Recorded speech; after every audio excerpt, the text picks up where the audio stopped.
దీని శివాలయం యొక్క ప్రాకారము శివుడు, శివాలయం యొక్క గోపురము పెద్ద ఆలయ గోపురం ఉంటుంది, ఆ ఆలయ గోపురము శివుడు, ధ్వజస్తంభము శివుడు.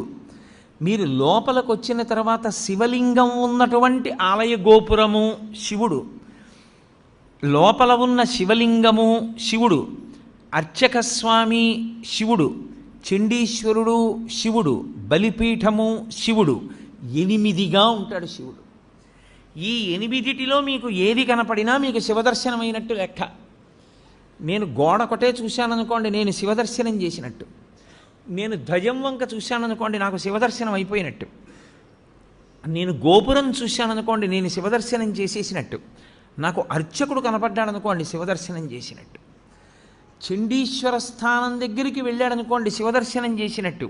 ఈ 8 చూశాడనుకోండి, పూర్ణంగా శివదర్శనం చేసినట్టు. ఎందుకంటే శివతత్వము ఎప్పుడూ అష్టమూర్తి తత్వంగానే వెడుతుంది. 8 అంకెకి కట్టుబడాలి శివతత్వం. అందుకని ఈ 8 యందు పరమశివుని యొక్క తేజస్సు ఉంటుంది. శివుడే 8గా ఉంటాడు. ఈ 8 మీరు ఏది దర్శనం చేసినా శివాలయంలో శివదర్శనము చేసినట్లే.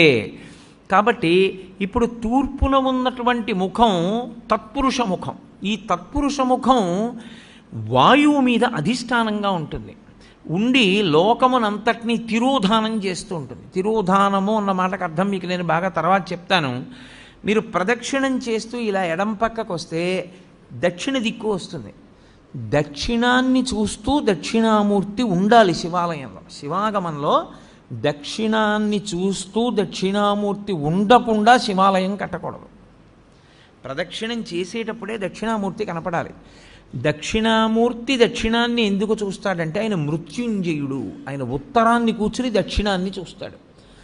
మృత్యువును గూర్చినటువంటి భయము లేనివాడాయన.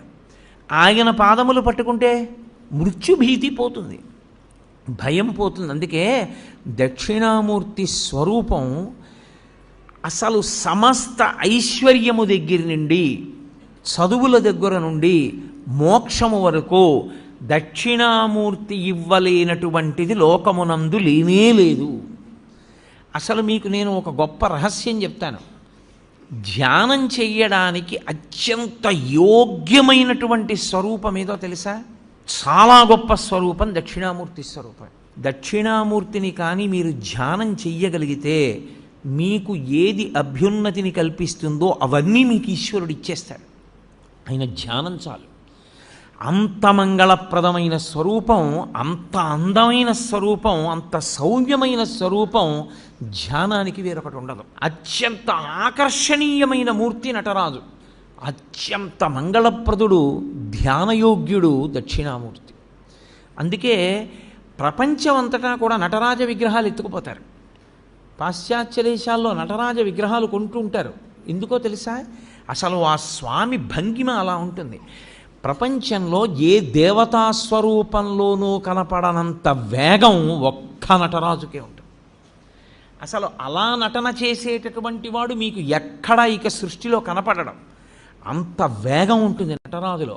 అందుకు వాళ్ళు ఆ మూర్తులు ఎత్తుకుపోతూ ఉంటారు. ఎందుకంటే దొంగతనం చేసి కొంటూ ఉంటారు. అసలు ఆ రూపం ఎలా వచ్చిందని వాళ్ళు అధ్యయనం చేస్తారు. అందుకే మీరు నటరాజస్వామి మూర్తిని చూస్తే ఇక్కడ కాదు, కాంచీపురంలో ఏకాంబరేశ్వర దేవాలయంలో ఉంటుంది మహానుభావుడి యొక్క దేవాలయం. మీరు అక్కడ చూడాలి. ఈ జుత్తి ఇలా ఉంటుంది, ఈ జుత్తి ఇలా ఉంటుంది. మీరు ఎప్పుడైనా నటరాజస్వామి మూర్తిని చూసి ఉంటారు. ఇంటికెళ్ళి మీ దగ్గర ఉంటే బాగా చూడండి. జుత్తు ఇలా ఉండదు, ఉండి కిరీటం పెట్టుకోడు, ఇది ఇటు ఇది ఇటు ఎగురుతూ ఉంటుంది. అంటే నటరాజులో ఉన్నటువంటి వేగం, ఆ వేగం ఎక్కడిది అన్నదాన్ని ప్రయత్నం చేశారు. అసలు ఈ సృష్టిలో కదలికలలో ఉన్నటువంటి వేగాన్ని నటరాజులో చూపించారు. అందుకే శివస్వరూపాల్లో అద్భుత స్వరూపం నటరాజు. అత్యంత ధ్యానయోగ్యము దక్షిణామూర్తి.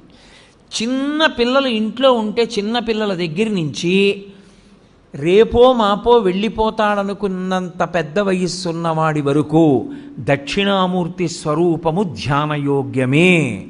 మిగిలిన ఏ రూపాలు, ఏ దేవతా స్వరూపాలు మీకు అలా ధ్యానయోగ్యములు కావు. అన్ని వేళలా మీరు ఒకే రూపాన్ని, బ్రహ్మచారి, గృహస్థు, వానప్రస్థు, సన్యాసి, నలుగురు ఒకే రూపాన్ని ఆరాధన చేయడం కుదరదు. నేను మీకు ఒక ఉదాహరణ చెప్పాలంటే, కృష్ణ పరమాత్మని నేను ధ్యానం చేశాననుకోండి, నేను గృహస్థుని కనుక ఆవు దూడ పక్కన ఉన్నటువంటి త్రిభంగి అయిన కృష్ణుండే నేను ధ్యానం చేయాలి. ఆవు దూడ లేని కృష్ణుణ్ణి సన్యాసి ఉపాసన చేయాలి.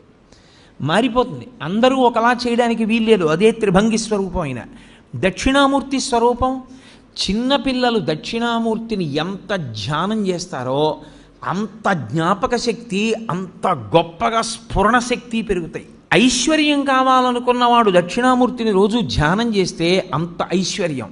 ఆరోగ్యం కావాలనుకున్న వాడికి ఆరోగ్యం, జ్ఞానం కలగాలనుకున్న వాడికి జ్ఞానం.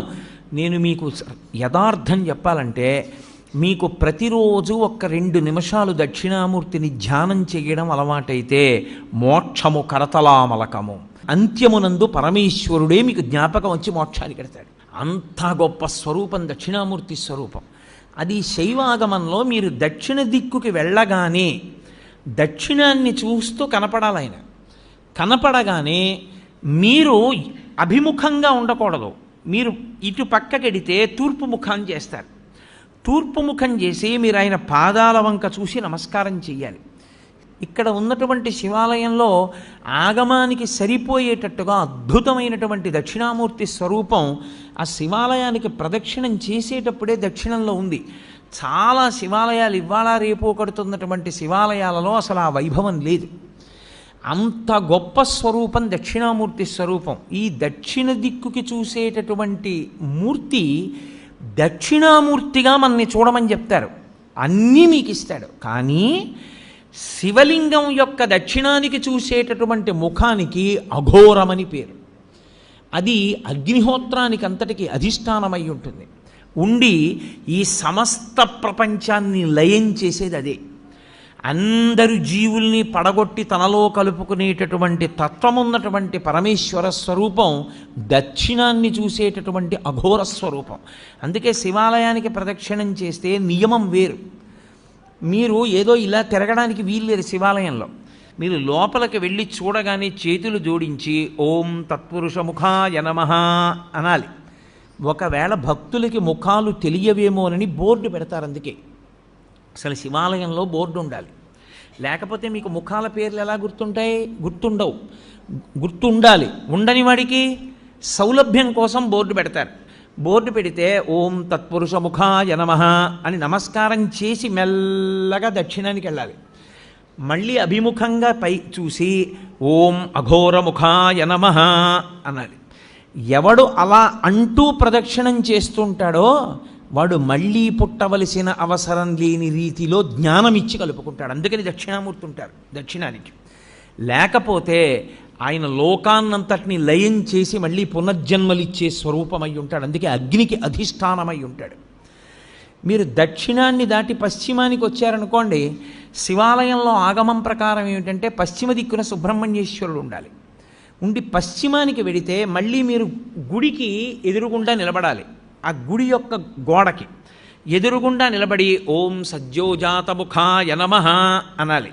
సద్యోజాతము అనబడేటటువంటి ముఖం పశ్చిమ దిక్కుని చూస్తూ ఉంటుంది. ఆ పశ్చిమ దిక్కుని చూసేటటువంటి సద్యోజాత ముఖము పృథివికి అధిష్టానమై ఉంటుంది. అది సృష్టికంతటికీ కారణం అదే. ఆ ముఖంలోంచే ఈశ్వరుడు మళ్ళీ పునః సృష్టి చేస్తుంటాడు. అందుకే లోకంలో మాట అంటారు, శివాలయానికి ప్రదక్షిణం చేస్తే తీరని కోరికుందా అంటారు. కారణం ఏమిటో తెలుసా? బిడ్డలు పుట్టాలన్న కోరిక దగ్గర నుంచి సమస్త కోర్కెలు శివాలయంలోనే తీరుతాయి.